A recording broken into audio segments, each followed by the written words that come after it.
اہم خبر سے آپ کو آگاہ کریں گے سیالکوٹ سے، جہاں پر سوشل سیکورٹی ہسپتال میں ڈاکٹرز کی عدم حاضری۔ ایم ایس گورنمنٹ علامہ اقبال میموریل ٹیچنگ ہسپتال کی جانب سے کارروائی کر دی گئی ہے۔ لیڈی ڈاکٹروں سمیت 15 ڈاکٹر نوکری سے برخاست کر دیے گئے ہیں۔ 21 ڈاکٹروں کو شوکاز نوٹس جاری کر دیا گیا ہے۔ فوکل پرسن برائے کرونا ڈاکٹر تصدق حسین نے غیر حاضر سٹاف سے وجوہات طلب کر لی ہیں۔ اطلاع دیے بغیر ڈاکٹر ڈیوٹی سے غیر حاضر تھے۔ ٹائیگر فورس نے پردہ چاک کر دیا ہے۔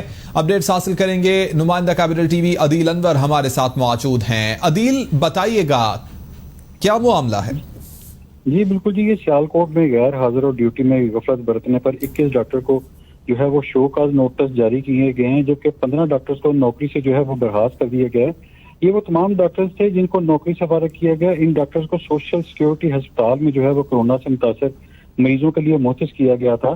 یہاں پر ڈاکٹروں کی عدم موجودگی کے باعث مریضوں کو سخت مشکلات کا سامنا کرنا پڑ رہا تھا، جس کی وجہ سے چند روز قبل جو ہے وہ ڈاکٹروں کی عدم موجودگی اور لاپرواہی کی وجہ سے کرونا کا ایک شکار جو مریض تھا وہ بھی دم توڑ گیا تھا، جس کے بعد جو وہاں پہ موجود ٹائیگر فورس کے والنٹیئرز تھے ان کی طرف سے ایک ویڈیو جو ہے وہ سوشل میڈیا پر وائرل کی گئی، جس میں وہ تمام مریض جن کو سہولیات دینے کا ضلع انتظامیہ دعوے کر رہی تھی اس کا پردہ چاک کر دیا تھا۔ اسی لاپرواہی کے پیش نظر جو فوکل پرسن کووڈ-19 ڈاکٹر تصدق جو تھے ان کو انکوائری کا حکم دیا گیا۔ عثمان ڈار، بہت شکریہ عدیل انور، آپ نے آگاہ کیا۔ نیوز اسٹوڈیو سے فی الوقت اتنا ہی۔